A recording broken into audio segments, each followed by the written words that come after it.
लाजवाल मोहब्बत में आप सबको सलाम। मैं खुदा की खादमा पास्टर मलका ल्यूरा आज एक बार फिर खुदा के कलाम में से हदायत की कुछ बातें लेकर आपकी खिदमत में हाजिर हूँ।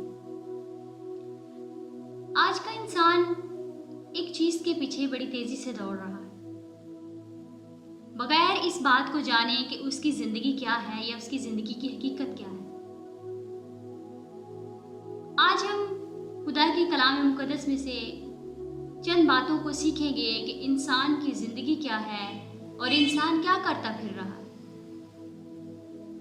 आए मेरे साथ खुदा के कलाम मुकद्दस में से हम देखेंगे ज़बूर नवीस की किताब, उसका 39वां ज़बूर और उसकी हम 4 आयत से 6 आयत तक खुदा के कलाम में से पढ़ेंगे। यहाँ पर लिखा है, ऐ खुदावन ऐसा कर कि मैं अपने अंजाम से वाकिफ हो जाऊं और इससे भी कि मेरी उम्र की मियाद क्या है। मैं जान लूं कि कैसा फानी हूं। देख तूने मेरी उम्र बालिश भर की रखी है और मेरी जिंदगी तेरे हुजूर बेहकीकत है। यकीनन हर इंसान बेहतरीन हालत में भी बिल्कुल बेसबात है। दर हकीकत इंसान साए की तरह चलता फिरता है। यकीनन वो फजूल घबराते हैं, वो जखीरा करता है और ये नहीं जानता कि उसे कौन लेगा। ये ज़बूर 39 इसका मुसन्निफ दाऊद है और इस ज़बूर को पढ़ने से पता चलता है कि ये ज़बूर जो है वो उसने दुख की हालत में लिखा है, तकलीफ की हालत में लिखा है। और इसको पढ़ने से हमें ये भी पता चलता है कि जब उसने हित्ती औरिया की बीवी बैतसबा के साथ जना किया तो उसके बाद उसने दर्द और तकलीफ में खुदा के हुजूर ये ज़बूर लिखा। और इस ज़बूर को पढ़ते हुए हमें एक और बात भी ऐसे महसूस होती है कि जैसे ये ज़बूर जो है वो पिछले ज़बूर यानी ज़बूर नंबर 38 का ही एक हिस्सा है, यानी जो बात उस ज़बूर में बयान की गई है उसी बात को आगे लेकर मुसन्निफ जो है वो आगे बढ़ रहा है। तो जब हम इस आयत को पढ़ते हैं, 4 आयत से हम पढ़ रहे हैं खुदा के कलाम में कि ऐ खुदा ऐसा करके मैं अपने अंजाम से वाकिफ हो जाऊं और इससे भी कि मेरी उम्र की मियाद क्या है। पहले वो खुदा से बात कर रहा है, मुझे बता मेरा अंजाम क्या है, मेरी उम्र की मियाद क्या है। फिर वो कहता है मैं जान लूं कि मैं कैसा फानी हूं। फिर 5वें आयत में कहता है, देख तूने मेरी उम्र बालिश्त भर की रखी है। यहाँ पर वो एक इस्तारा इस्तेमाल कर रहा है, बालिश्त, और इसका मतलब है कि 9 इंच का फासला, यानी हमारे हाथ के अंगूठे से लेकर हमारी ये जो आखिरी उंगली है हाथ की, इसकी जो चौड़ाई है इस हद तक, यानी वो अपनी उम्र की मियाद ये बता रहा है कि इस कदर मेरी उम्र छोटी है, आर्जी है।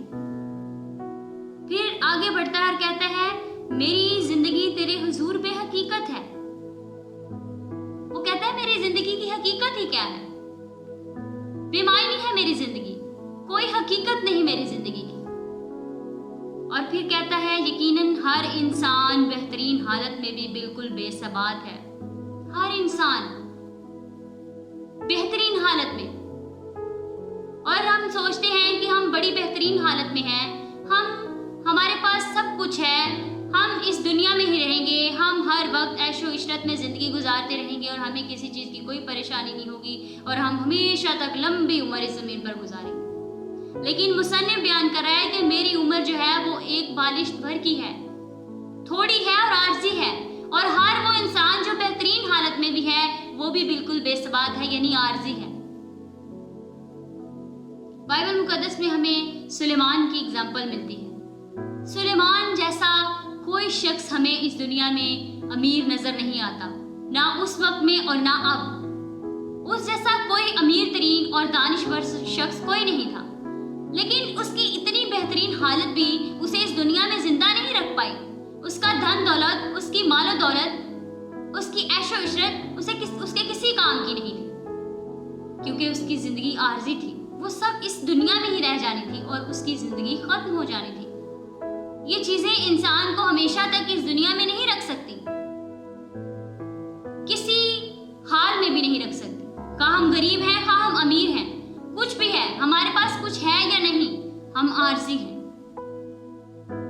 हमें इस दुनिया से चले जाना है, यही हमारी हकीकत है। और जो लोग आज इस दुनिया में सोचते हैं कि मेरे पास बड़ी धन दौलत है और मेरी धन दौलत, मेरी ऐशो इशरत मेरे काम आएगी, तो उनकी सोच गलत है। वो इस बात पर गौर करें कि हम इस सोच से निकलें। ये दुनिया की चीजें हमेशा हमारे साथ नहीं रहेंगी और ना ये हमें हमेशा तक जिंदा रख पाएंगे। जरूरत इस बात की है कि वो इस सोच से बाहर आए।